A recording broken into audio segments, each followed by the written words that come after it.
Hey kids, let's continue reading The Whipping Boy. It's been really exciting so far. Today I'm going to read chapter 11, containing a great deal of shouting. Jimmy was struck dumb. Did Prince Brett have sand for brains? Gaw, didn't he realize he could snatch up his crown and go free?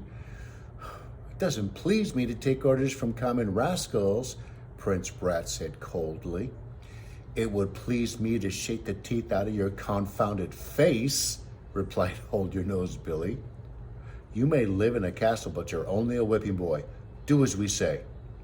I'll do what I choose, and I choose not to run your errands. Jimmy leaped up and gave the prince an angry flash of eyes. Jimmy from the streets, get those stubborn fits, he said, contrary as a mule.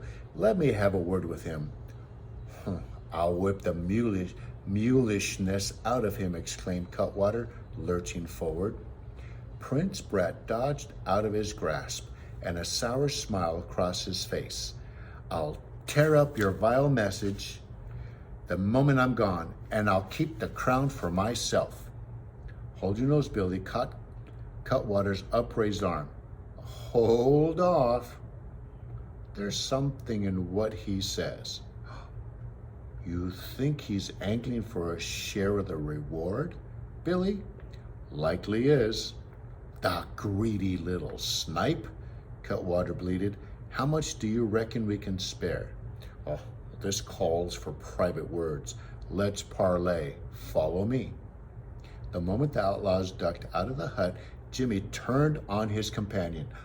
Royal blockhead, you should wear the crown to fend off woodpeckers. Imposter, how dare you insult me?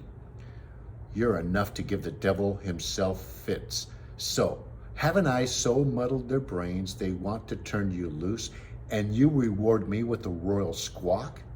The prince had crossed to the wicker basket and snatched up an uneaten apple tart.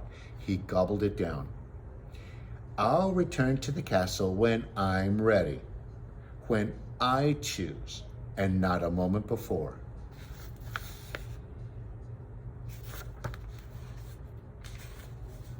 Jimmy's eyes narrowed sharply. He couldn't fathom what was stirring in the prince's mind. Could he, for once, be concerned for someone other than himself? It's not me you think you're protecting, is it? You? Knowing they'll knock the daylights out of me as soon as they find out I tricked them. The prince shrugged. You're quick, boy. You'll think of something. I've already thought it. Once you're up and gone, I'll slip away, out in the forest. I'll be harder to catch than a flea. But I'm not leaving, said the prince firmly. Gaw, but why?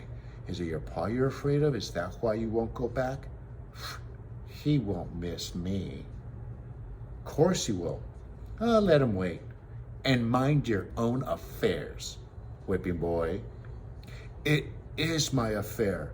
Do you reckon you're out on a lark with murderers outside? The murderers shuffled back into the hut. Hold Your Nose Billy fixed Prince Brat with a hairy smile. Never let it be sung about me that Cutwater ain't generous to a fault, lad. We'll share out with you a bucketload of gold and jewels. No, said the prince flatly as if he'd been offered a bucket of coal. Don't run me out of patience, warned the huge outlaw. The prince remained defiant. I'm staying. Hold Your Nose Billy ripped off his leather belt. I'll lash a bit of sense into your head. Jimmy saw that Prince Brat wasn't going to shift his ground. You don't need my whipping boy to get into the castle. There's a better way. Do say, exclaimed Cutwater doubtfully. My horse, remarked Jimmy. There's your messenger, sirs. Hold Your Nose Billy gave a snort. Faugh. That fine beast? We've been afoot since our skin-poor horse turned heels up. We need a mount in our line of work. Nitwits, exclaimed Jimmy as if his own private patience were at an end.